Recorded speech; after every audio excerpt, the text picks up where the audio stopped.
Hey there, my name is Alex, I am the Silver Mont, and this is my review for Fate Samurai Remnant, played on PC via Steam. Disclaimer time, I received a review code for this product from Koei Tecmo. I did not receive any compensation, monetary or otherwise. That out of the way, let's get started. Brief history in case you're new to the channel in regards to, me. I am familiar with Koei Tecmo.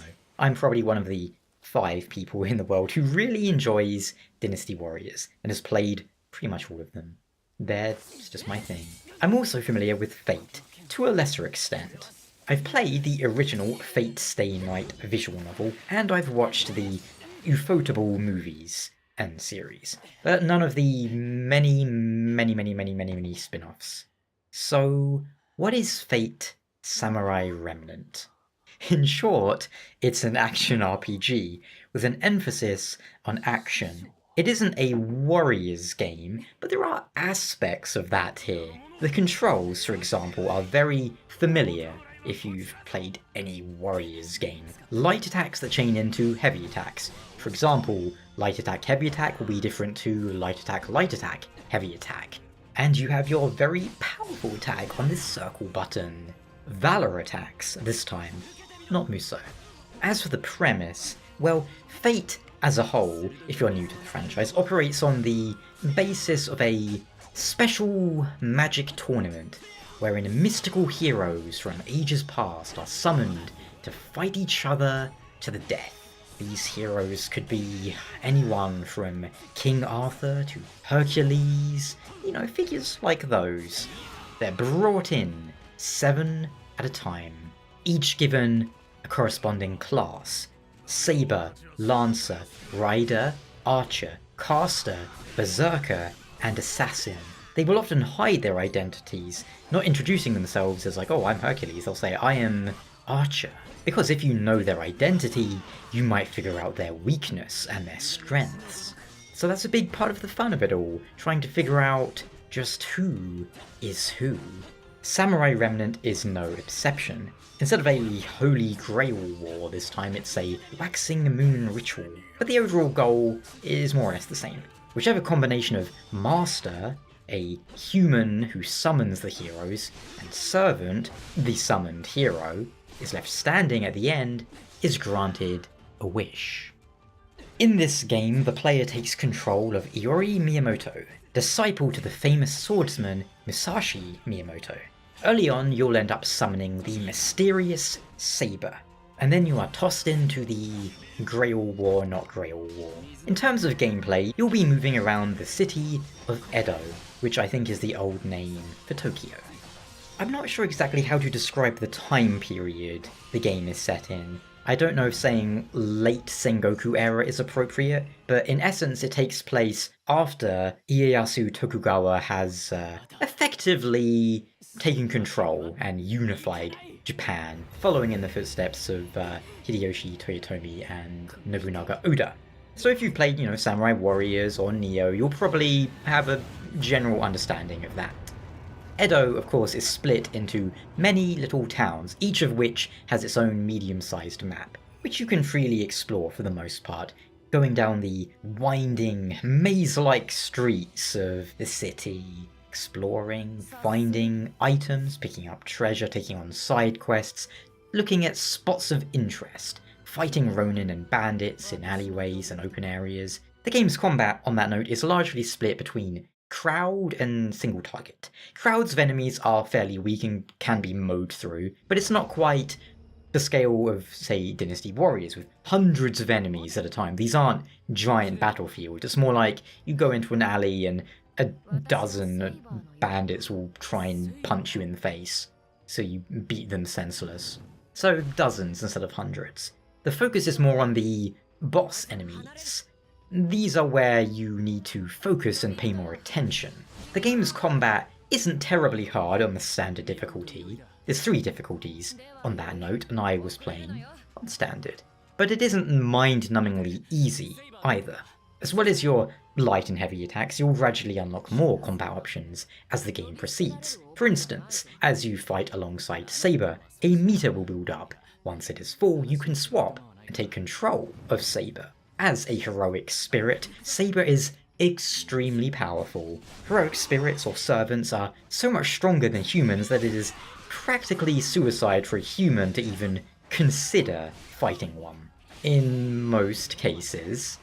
As well as this, Saber has special techniques that can be used even when controlling Iori. These are triggered by the shoulder buttons and then the face buttons. Think of them as super attacks that you need to build up another gauge for, and they can also be used to interrupt large enemies' special attacks.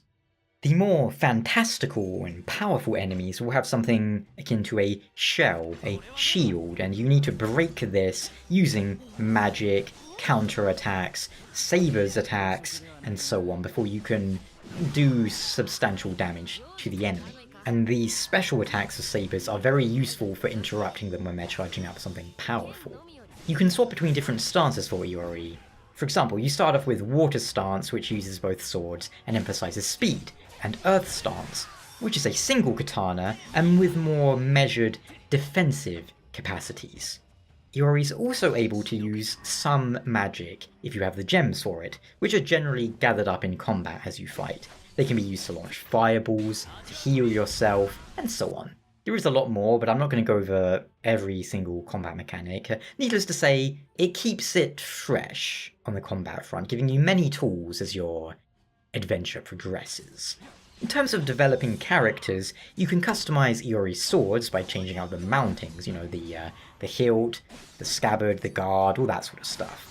Both Saber and Iori have skill trees for you to work your way through, and you can also employ rogue servants who are masterless heroic spirits to aid you in combat. Of course, when coming up against the other servants, Iori will generally have to take a back seat while you control Saber.